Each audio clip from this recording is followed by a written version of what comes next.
My son-in-law stood up at my granddaughter's 16th birthday party, raised his glass of sweet tea, and started thanking me for everything I'd done for the family. 40 people were watching. My daughter Jenna was smiling. Little Kaylee was blushing the way teenagers do when adults get sentimental. And I let him talk. I let him go on about family loyalty and legacy and how much he'd learned from me over the years. I watched his face. That same handsome face that had fooled me for nearly a decade. When he finished, everyone started to clap. That's when I stood up. "Before we move on," I said, keeping my voice calm, "I think everyone here should see what's on this flash drive." I held it up. Small, black, nothing special to look at, but Derek's face went white. Paper white, the kind of white a man's face goes when he realizes the ground just disappeared beneath him. Especially, I added, the two gentlemen from the FBI sitting at the back table. Derek's glass slipped from his hand and shattered on the patio, and that was the moment everything he'd built came crashing down. What was on that flash drive? I'll show you exactly what was on it, but first, you need to understand how a 61-year-old retired contractor from Broken Arrow, Oklahoma, figured out his own son-in-law was working for the mob. Before I go any further, let me ask you something. Have you ever trusted someone completely, only to discover they were playing you the whole time? If you have, I want you to tell me about it in the comments. And if you believe that getting older doesn't mean getting played, subscribe to John Vengeance, because this story is just getting started. I thought I knew Derek Pruitt. I was about to find out I never knew him at all. My name is Earl Hoskins. I'm 61 years old, and for 35 years I ran a construction company called Hoskins Construction out of Broken Arrow, Oklahoma. Started it when I was 26 with a used pickup truck, a skill saw, and about $400 to my name. Built it into a company that did strip malls, office buildings, municipal contracts. At our peak, I had 47 employees and contracts worth $12 million a year. I'm not telling you this to brag. I'm telling you because everything I built, everything I sweated and bled for over 3.5 decades, almost got stolen by a man who called me Dad. Let me tell you about the kind of man I am. In 35 years of business, I never once had a fraudulent insurance claim, never once had an employee sue me, never once cut a corner on a job that mattered. I paid my guys on time, every time, even when it meant I didn't pay myself. A handshake meant something to me, still does. I grew up poor. My daddy worked the oil fields until his back gave out. Then he worked the register at a feed store until his heart gave out. He taught me 2 things: work hard and take care of your family. That's it. That's the whole philosophy. Everything else is just details. Stop. I need you to understand something about what I'm about to tell you, because this isn't a story about a clever man who saw trouble coming. This is a story about a man who missed every sign because he wanted to believe in family, and that man was me. I met my wife Linda at a church picnic in 1983. She was 23 years old, had a laugh that could light up a whole room, and she told me my potato salad was terrible. I married her 4 months later. We were together for 34 years, and I loved her every single day. We had 1 child, a daughter named Jenna, born in 1986. She was our whole world. Linda and I used to joke that we'd done something right in a past life to deserve a kid like her. Smart, kind, stubborn as a mule, just like her mother. Then, 7 years ago, Linda was driving home from Wednesday night Bible study. She was 2 miles from our house.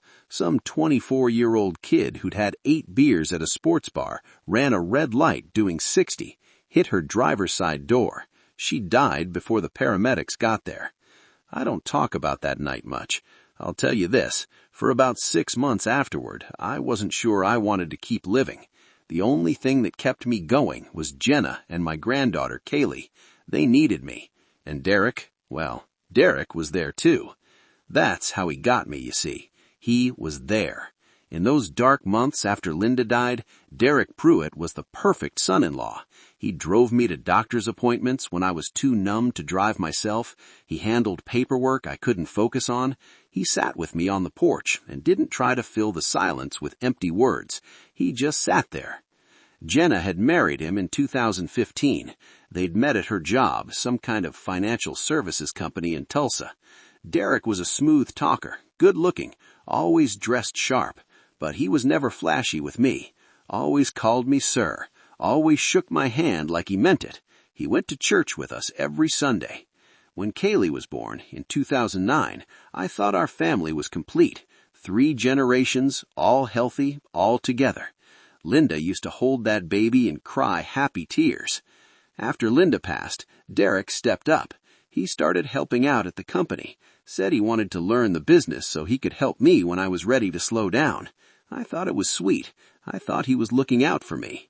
For 5 years, I let him handle more and more of the administrative side. Payroll, insurance, vendor contracts. I was tired. I was grieving. And honestly, I was getting older. My knees hurt. My eyes weren't what they used to be. Having someone I trusted handle the desk work meant I could still visit job sites without drowning in paperwork. I trusted him completely, and that trust nearly destroyed everything.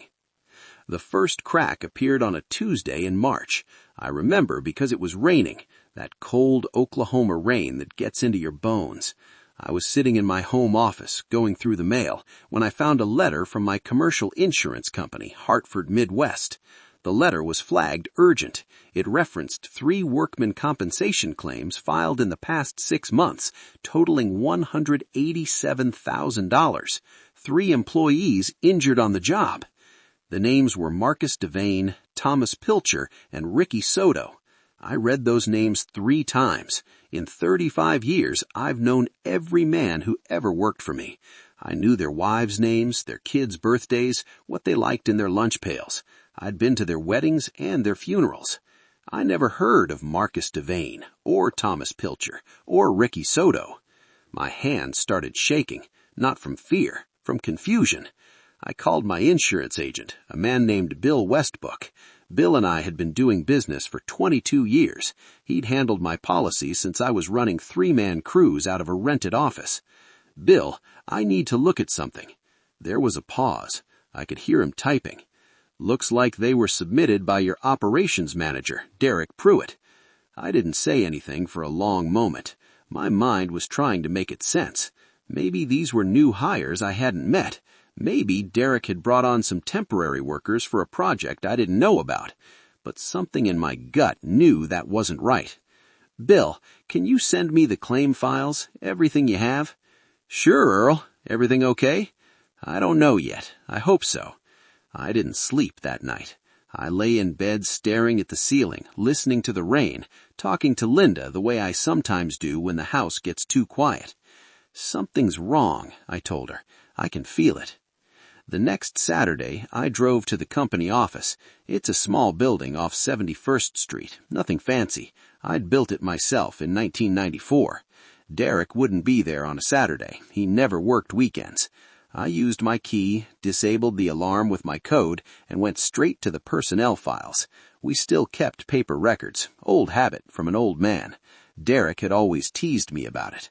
I pulled the files from Marcus Devane, Thomas Pilcher, and Ricky Soto. The files existed. They were thin, 1 page each, a name, a social security number, a start date, a position. No photos, no emergency contacts, no W-4 forms, no I-9 verification. I knew right then, these weren't employees. These were ghosts. Someone was using my company to file fake claims.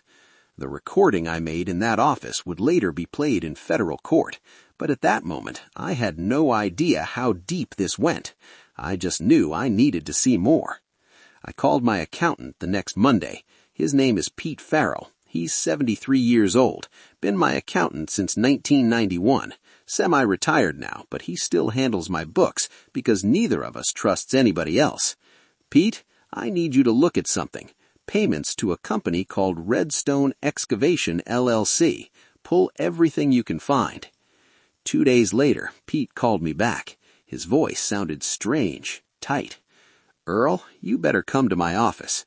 I drove to his little place in downtown Broken Arrow. Pete was sitting at his desk with a stack of papers in front of him. "Redstone Excavation, LLC," he said slowly. "I found payments going back 3 years, subcontractor invoices for excavation, site prep, demolition." "How much?" Pete took off his glasses and rubbed his eyes. $890,000. I felt like someone had punched me in the chest. 890,000? I repeated. "Earl, I checked with the Oklahoma Secretary of State. There is no Redstone Excavation, LLC registered in this state. Never has been. The address on the invoices is a mailbox store in Tulsa." I opened the file labeled Redstone Excavation. My heart stopped, because the bank account those payments went to, the routing number matched a bank in Oklahoma City. And the authorized signer on that account, according to the documents Pete had dug up, was a man named Derek M. Pruitt. Not Pruitt, Pruitt. One letter different, but it was enough to hide a whole other life. That's when I knew. This wasn't a mistake. This wasn't poor judgment. My son-in-law was stealing from me, systematically, deliberately, for years. But I didn't know why. Not yet. I didn't understand why a man with a good job, a nice house, a family who loved him would risk everything to drain money from his father-in-law's company. The answer, when I found it, was worse than I ever imagined. The next week, I did something I never thought I'd do. I installed a hidden camera in my own office at the construction company. Little thing, looked like a smoke detector. I mounted it myself on a Sunday when nobody was around. Was it legal? My lawyer told me later that in Oklahoma I had every right to record what happened on my own property in a space I owned for security purposes. I wasn't recording private conversations in someone's home. I was recording my own office. I didn't tell anyone. Not Pete, not Jenna, nobody. Then I waited. It took 11 days. 11 days of nothing but Derek shuffling papers and making phone calls about supply orders.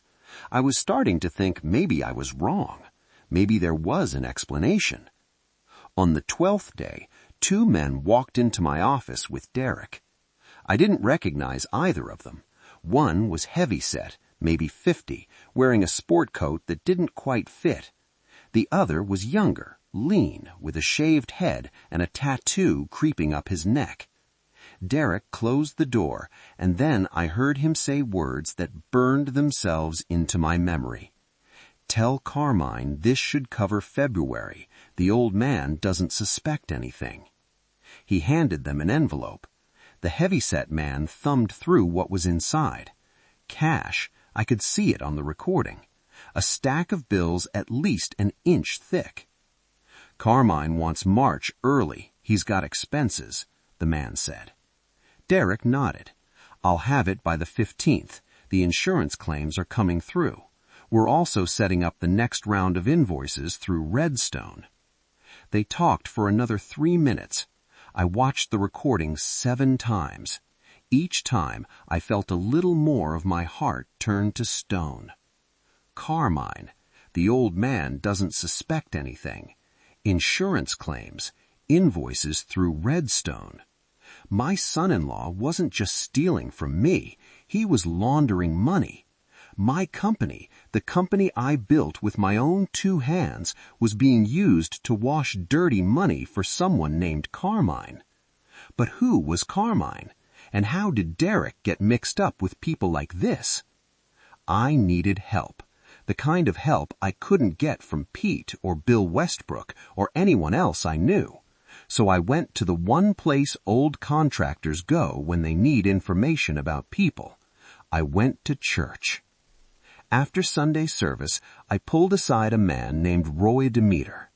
Roy was retired Tulsa Police Department, spent 30 years as a detective before his wife made him quit. We'd known each other for 15 years. Good man, quiet, missed nothing.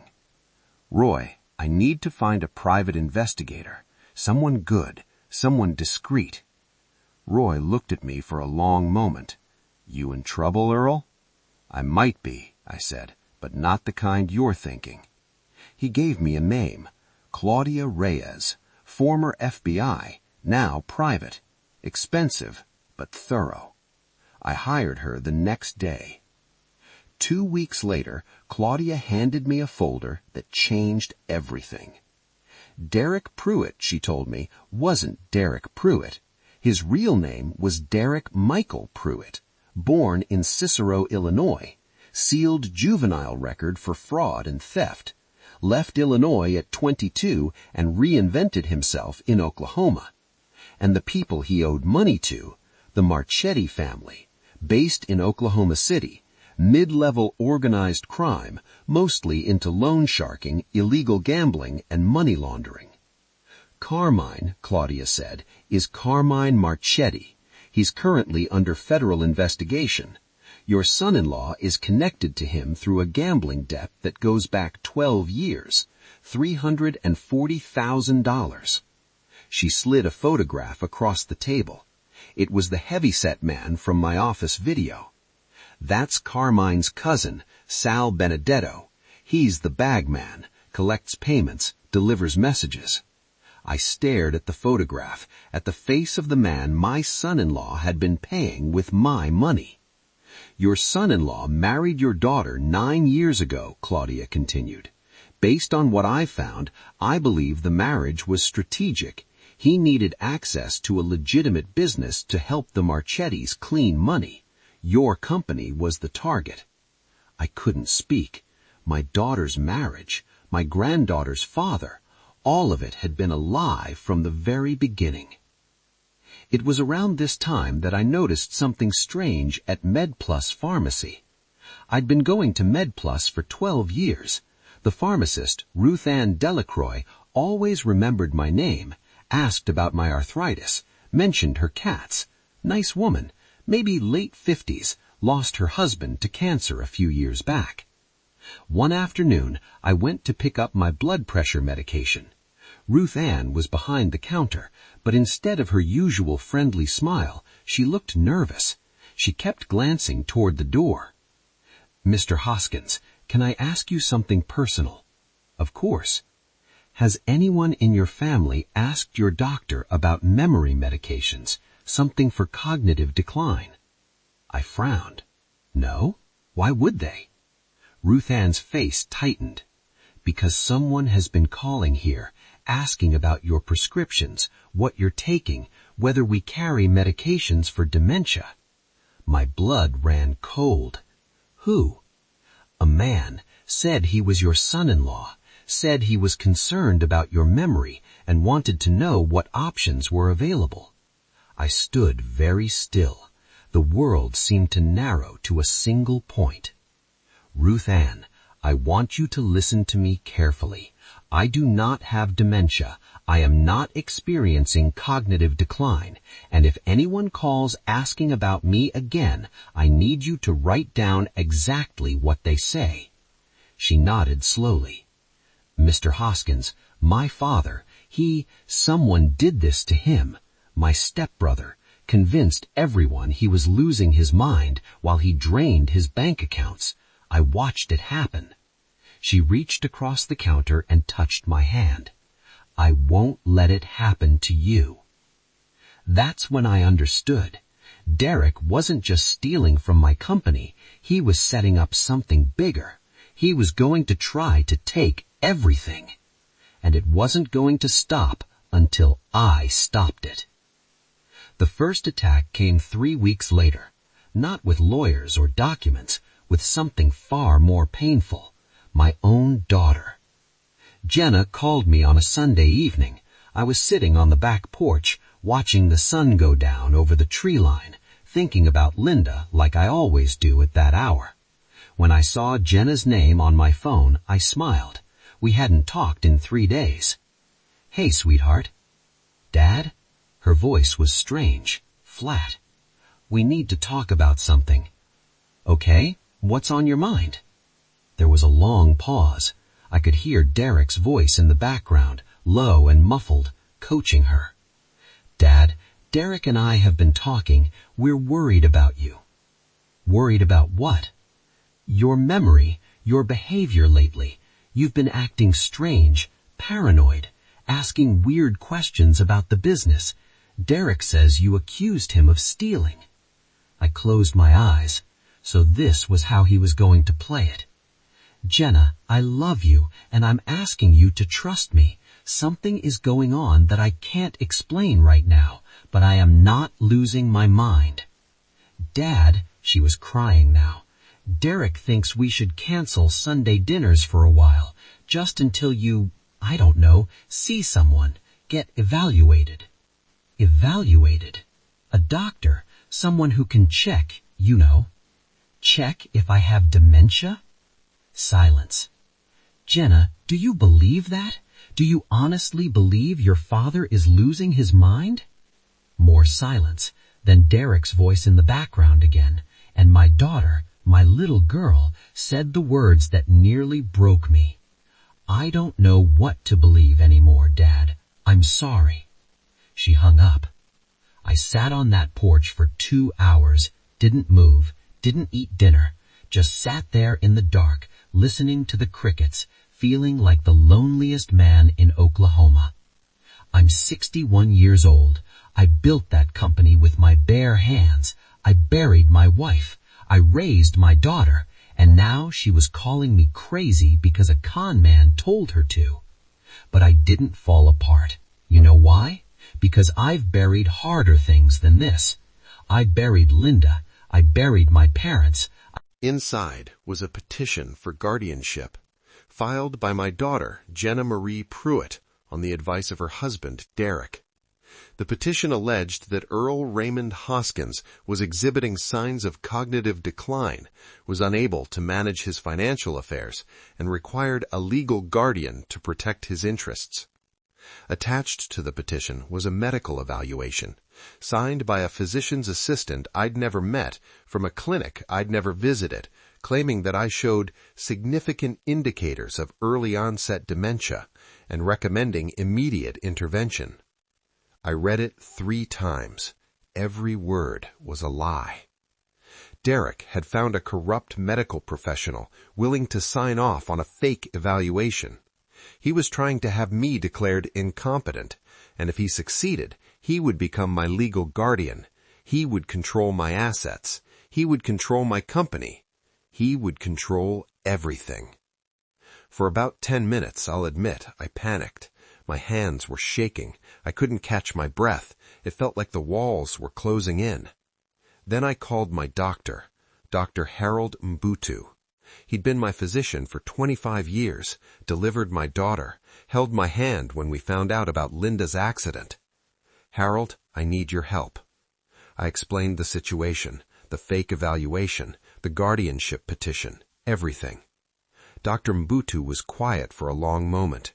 Then he said, "Earl, come to my office tomorrow morning. We'll do a full cognitive evaluation, the real kind, and I'll testify in court if I have to."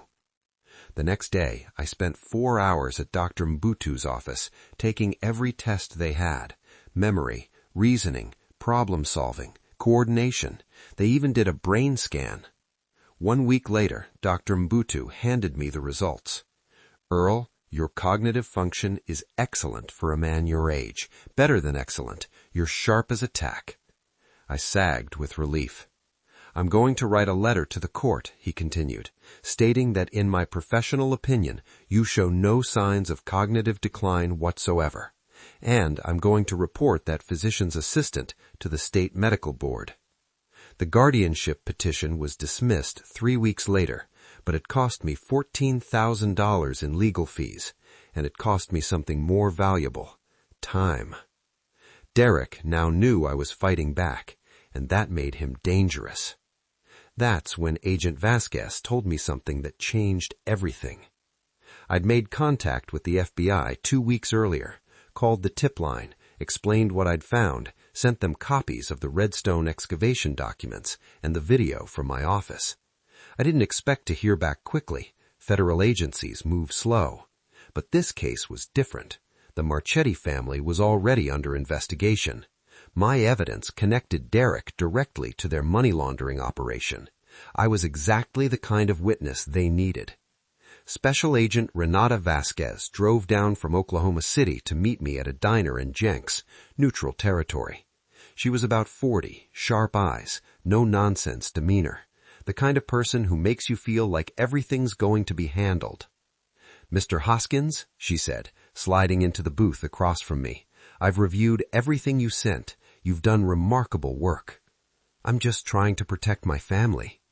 "I understand, but I need you to understand something too." She leaned forward.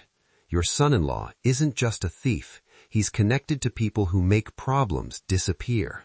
The Marchettis have a history, witnesses who change their minds, evidence that goes missing, people who have accidents." I felt a chill run down my spine. "Are you saying I'm in danger?"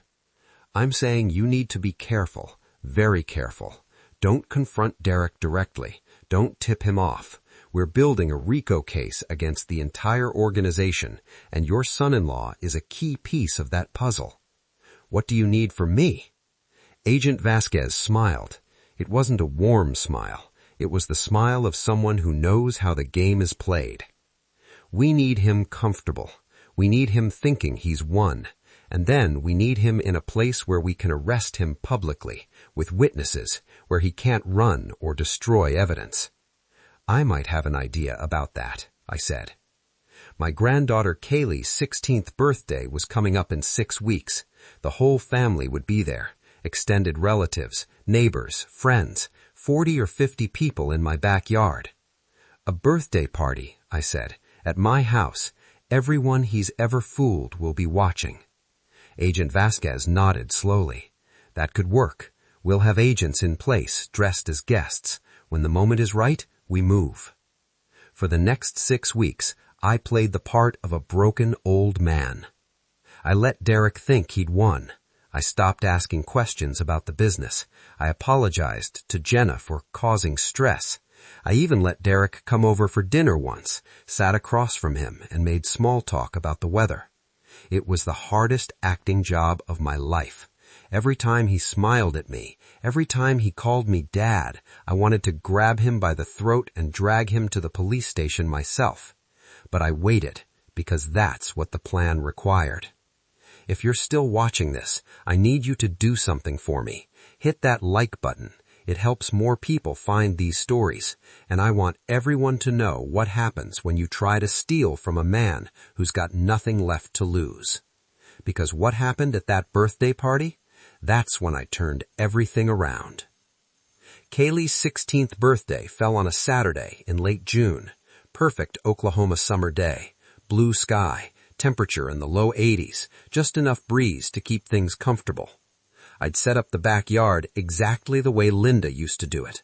Tables with checkered cloths, a big banner that said Happy Sweet 16, a bounce house for the little kids, even though Kaylee rolled her eyes at it, catering from her favorite barbecue place, a DJ playing pop music I didn't understand. 43 people showed up, family, neighbors, Jenna's book club, Kaylee's friends from school, and 2 men I'd never met before, sitting at a table near the back, wearing casual clothes and drinking lemonade. FBI agents Rodriguez and Chen, just waiting for my signal. Derek arrived with Jenna and Kaylee around 2 o'clock. He was wearing a blue polo shirt and khaki shorts, looking like every other suburban dad at the party. He shook my hand, looked me right in the eye, and said, "Great party, Dad. You really outdid yourself." "Thanks, son." The word tasted like ash in my mouth. "Glad you could make it." For the next 2 hours, I played the part of host, grilled burgers, chatted with neighbors, watched Kaylee open presents, smiled for photographs, and I waited. Derek thought he was coming to a birthday party. He had no idea he was walking into the last free day of his life. Around 4:30, after the cake had been cut and the presents opened, Derek stood up and clinked his fork against his glass. "If I could have everyone's attention for a minute," he said, that smooth salesman voice carrying across the yard. "I just want to say a few words about family." People gathered around. Jenna was beaming. Kaylee looked embarrassed but happy. I've been part of this family for 9 years now, and I've learned so much from this man right here. He gestured to me. Earl Hoskins is the most hard-working, honest, decent man I've ever known. He built a company from nothing. He raised an incredible daughter, and he's been like a father to me. He paused, looked at me with those sincere eyes that had fooled everyone for so long. So, I want to raise a glass to Earl, for everything he's done, for this family, for this legacy, to Earl. People raised their glasses. To Earl. I stood up slowly. Thank you, Derek. That means a lot. I reached into my pocket. But before we move on, I think everyone here should see what's on this flash drive. I held it up. Small, black, nothing special to look at. Derek's face went white. What is that? He asked, trying to keep his voice steady. This, I said, is the truth, and I think it's time everyone heard it. I walked over to where my laptop was connected to a portable projector screen, something I'd set up earlier, told everyone it was for a slideshow of Kaylee's baby pictures. I plugged in the flash drive, clicked play, and suddenly my office appeared on screen. Derek walking in with 2 men, the heavyset man, the younger one with the neck tattoo. Derek's voice, crystal clear. Tell Carmine this should cover February. The old man doesn't suspect anything. Gasps from the crowd. Someone dropped a plate. I heard Jenna say, "What the hell?" I let the video play. 3 minutes of Derek talking about insurance claims, Redstone invoices, delivery schedules. 3 minutes of my son-in-law conspiring with criminals in my own office. When it ended, I turned to face the crowd. That man, I pointed to Derek, has stolen nearly $1 million from my company over the past 3 years. He's been laundering money for organized crime. He created fake employees to file fraudulent insurance claims, and 3 months ago, he tried to have me declared mentally incompetent so he could steal everything I own. Derek was shaking his head. This is insane. Earl, you're not well. This video is fake. Anyone can edit video these days. Can they? I pulled out a folder. Because I also have bank records showing $890,000 paid to a shell company called Redstone Excavation, a company that doesn't exist, a company whose bank account has your name on it, your real name, Derek Pruitt. More gasps. Jenna was staring at her husband like she'd never... And that he's been connected to the Marchetti crime family for over a decade. Derek's mask finally cracked. His face twisted into something ugly, something real. "You stupid old man," he snarled. "You have no idea what you've done, no idea who you're messing with." Actually, I do. I looked toward the back of the yard. "Agents, I think we're ready." Rodriguez and Chen stood up, walked calmly toward Derek. Rodriguez pulled out a badge. "Derek Michael Pruitt, FBI. You're under arrest for wire fraud, money laundering, and conspiracy to commit racketeering under the RICO Act. You have the right to remain silent." Derek bolted. He made it about 15 feet before Agent Chen tackled him next to the bounce house. Kids screamed. Adults scattered. Derek thrashed on the ground, screaming obscenities, trying to break free. "You're dead," he screamed at me. "You hear me? Dead! Carmine will burn your whole family." Chen pressed his face into the grass. "That's enough, Mr. Pruitt. Carmine Marchetti was arrested 2 hours ago. The whole organization is going down." The fight went out of Derek. He lay there in the grass, in his nice polo shirt and his khaki shorts, surrounded by birthday decorations and shocked party guests, and he started to cry. Not from remorse, from rage, from the realization that everything he'd built was gone. Jenna was frozen. I walked over to her, my daughter, my little girl, who'd been lied to for 9 years. "Sweetheart," I said softly, "I'm so sorry." She looked at me with tears streaming down her face. "You knew. This whole time you knew, and you didn't tell me." "I couldn't. If I told you, he would have run, or destroyed the evidence, or hurt someone. I had to wait until we could prove everything." I called you crazy, she whispered. I believed him over you. You believed your husband. That's what you were supposed to do. He fooled all of us, Jenna, for a very long time.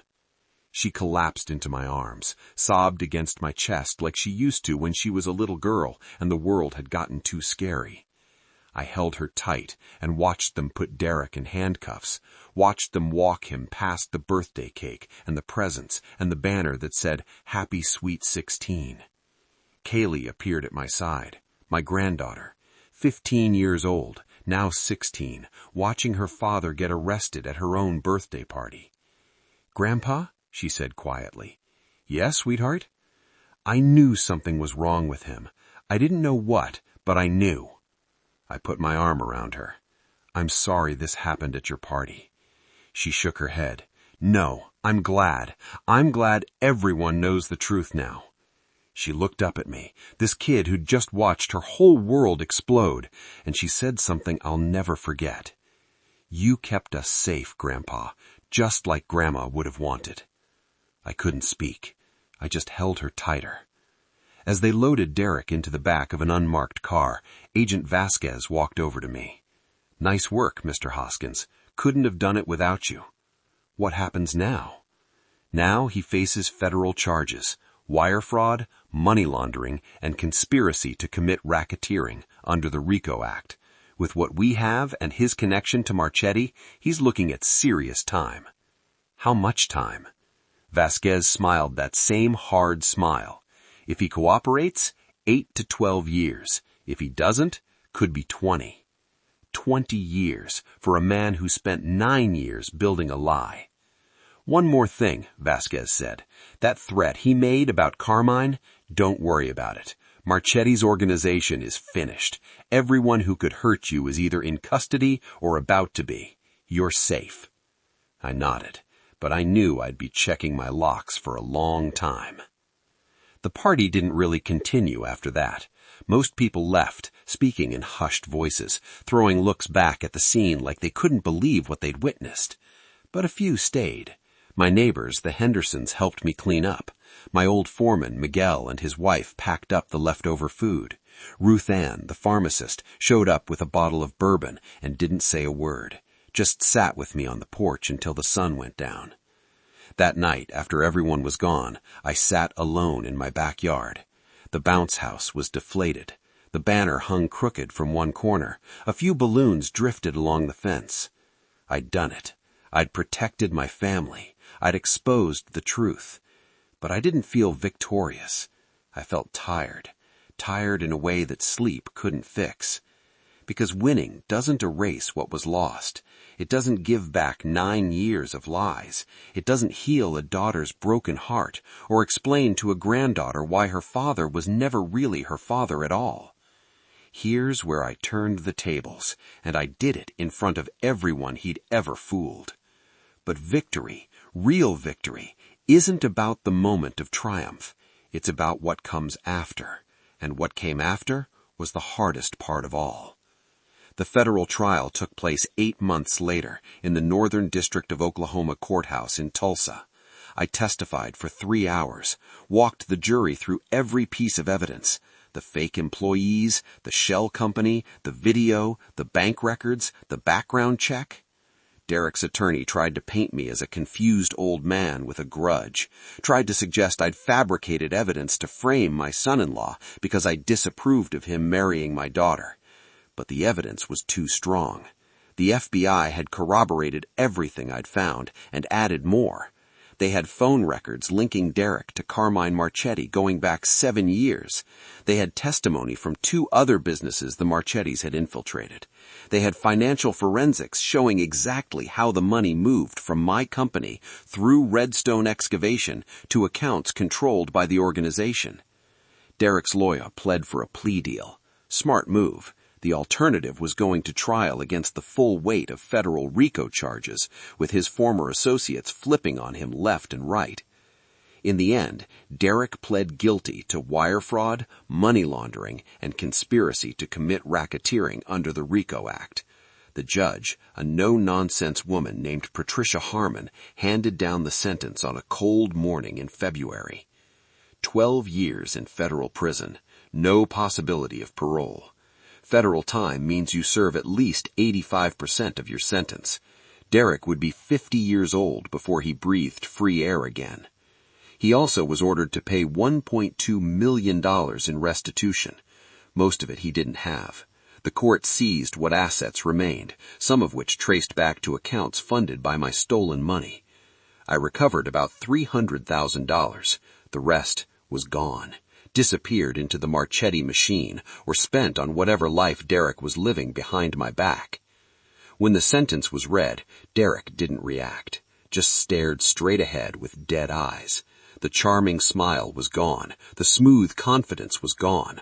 All that was left was a hollow man in an orange jumpsuit, realizing that his entire life had been a gamble, and he'd finally lost. Jenna was there for the sentencing. She sat in the back row, wearing black like she was at a funeral. In some ways, I suppose she was. The death of her marriage, the death of the man she thought she knew. She didn't look at Derek when they let him out. She looked at me, and I saw something in her eyes I hadn't seen in months. Recognition. Maybe even gratitude. But it wasn't forgiveness yet. That would take longer. The divorce was finalized before the sentencing. Jenna didn't fight for anything, didn't want his name, didn't want his debts, didn't want any reminder of the life they'd built on lies. She took back her maiden name, Jenna Hoskins again, like the last 9 years had been erased. Kaylee had the hardest choice. At 16, the court let her decide whether to keep her father's name or take her mother's. She chose Hoskins, said she wanted to honor the family that actually had been there for her. I cried when she told me that. First time I'd cried since Linda's funeral. The months after the trial were complicated. Jenna and I didn't speak for the first 3 months. She needed space, needed to process everything without me hovering over her, reminding her of what happened every time she looked at my face. I respected that, even though it hurt, even though every Sunday without dinner at my house felt like a hole in my chest. But Kaylee kept coming around. Every other weekend she'd show up at my door with her backpack full of homework, asking if she could study at my place. I knew she didn't really need help with calculus. She just needed somewhere that felt stable. We started building things together in my workshop. Birdhouses at first, then a bookshelf for her room, then a coffee table she designed herself, modern and angular, nothing like the old-fashioned stuff I usually made. "Grandpa," she asked one Saturday, sanding the edges of that table, "how did you know? How did you figure out what he was doing?" I thought about it for a long moment. "I didn't figure it out, sweetheart. I just paid attention. When something didn't feel right, I didn't ignore it. I asked questions, and I kept asking until the answers made sense." She nodded, absorbing that. "Mom says you were really brave." "Your mom said that?" "Yeah, last week. She was crying. She said she was sorry she didn't believe you." I set down my sandpaper. "Your mom was in an impossible situation. She was married to a liar. Good liars make you doubt yourself. They make you doubt everything. That's not her fault." "Do you forgive her?" "There's nothing to forgive. She's my daughter. I love her. That never stopped, not for one." When the people you love get caught in the crossfire, when winning feels like losing because of everything that got broken along the way. But here's the thing about broken things. Some of them can be rebuilt. 8 months after the trial, Jenna called me. First time in almost a year. "Dad, can I come over?" "Of course, sweetheart, always." She showed up that evening with a casserole dish, Linda's recipe, green bean casserole with the crispy onion topping, the one we always had at Thanksgiving. We didn't talk about Derek. We didn't talk about the trial or the lies or the guardianship petition. We just sat at my kitchen table and ate green bean casserole and talked about Kaylee's grades and the new neighbors who'd moved in down the street and whether the Sooners had a chance at the playoffs this year. Normal stuff. Family stuff. When she left, she hugged me at the door, held on longer than she had in years. "I'm sorry, Dad," she whispered. "I know, sweetheart. I should have believed you. You believe me now. That's what matters." She pulled back and looked at me with Linda's eyes, her mother's eyes. "How did you do it? How did you stay so calm through all of it?" I thought about that question for a long time after she left. The truth is, I wasn't calm. Inside, I was terrified, furious, heartbroken every single day. But I'd learned something from 35 years in construction, from building things that had to stand up to Oklahoma weather and Oklahoma time. You can't build anything in anger. Anger makes you rush, makes you cut corners, makes you miss the details that matter. If I was going to take down Derek, I had to be patient, I had to be precise, I had to build my case the same way I'd built my company, one piece at a time, nothing wasted, nothing rushed. And I had to do it for the right reasons, not revenge, not humiliation, protection.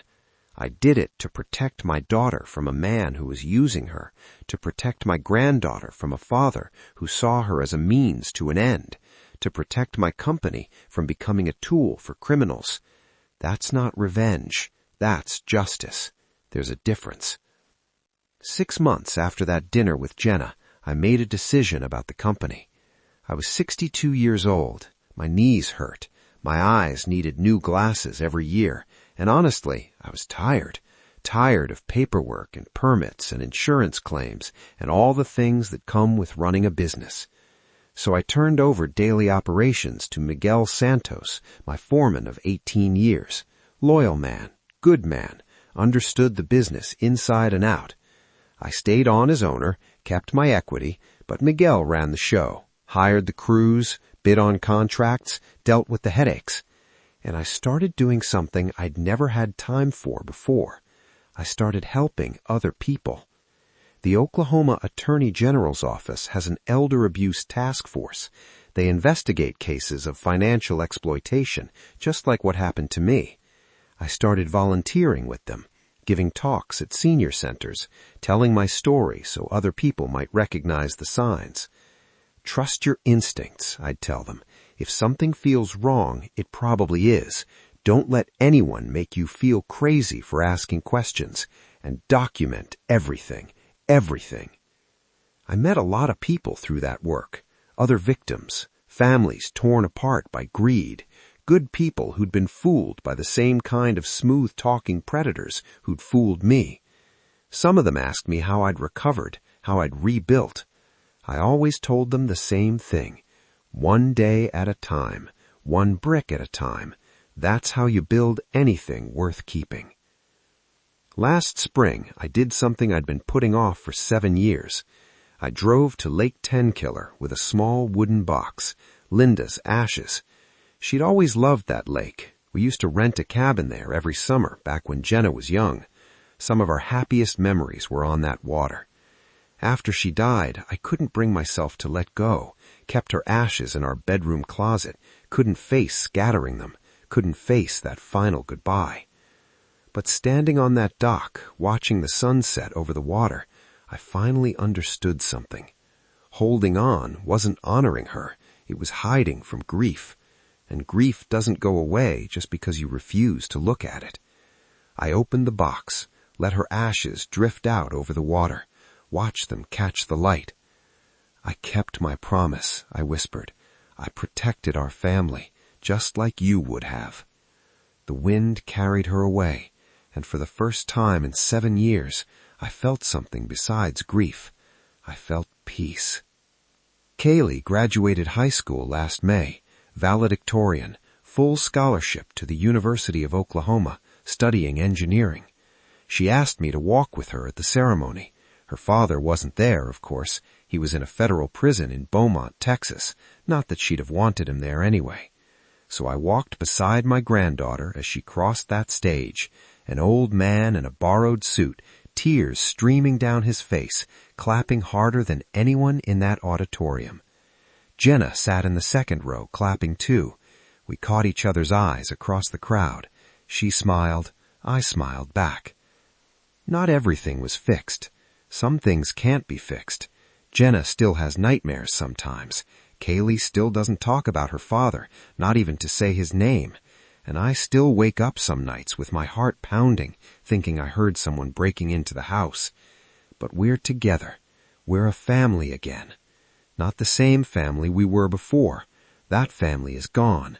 But a new one, a stronger one, built on truth instead of lies. A few months ago, I met someone. Her name is Dorothy. She's 58, retired school teacher, lost her husband 4 years ago. We met at church, same place I met Linda 40 years ago. I'm not saying it's the same. Nothing will ever be the same as what Linda and I had. But Dorothy makes me laugh, makes me eat vegetables, makes me remember that life isn't over just because you're past 60. We're taking it slow. At our age, there's no rush. Last Sunday, she came over for dinner. Jenna was there too, and Kaylee drove up from Norman for the weekend. 4 of us around the kitchen table, eating pot roast and arguing about whether Oklahoma City or Tulsa has better barbecue. Just like old times. Almost. I looked around that table, at my daughter healing, at my granddaughter thriving, at this new woman who'd somehow wandered into my life, and I felt something I thought I'd lost forever. Hope. Not the naive hope of a young man who thinks nothing bad can happen. The hard-won hope of a man who's seen the worst and survived it. The hope that says life goes on, and sometimes, if you're lucky and stubborn enough, it goes on beautifully. So here's what I want to leave you with. If you're watching this and you're going through something similar, if someone is trying to take what you've built, if someone is trying to make you doubt yourself, if someone is using love as a weapon against you, I want you to know 3 things. First, you're not crazy. Trust your instincts. They're telling you the truth even when everyone else is lying. Second, document everything. Paper trails, recordings, dates and times and names. Build your case the way you'd build a house, one piece at a time, solid, unshakable. And third, you're not alone. There are people who will believe you. There are agencies that will help you. There are laws that protect you. You just have to reach out. And if nobody in your life believes you right now, reach out anyway. The truth has a way of coming out. It might take time. It might take longer than you want, but it comes out. It always comes out. Was I right to expose Derek at my granddaughter's birthday party, or would you have done something different in my place? Tell me in the comments. I'd genuinely like to know. If this story hit close to home, if you know someone who's dealing with something like this, hit the like button and share this video. You never know who might need to hear it. And if you want to see more stories like this, subscribe to John Vengeance and tap the bell so you never miss when justice is finally served. Stay fierce, because every story deserves its moment of sweet revenge.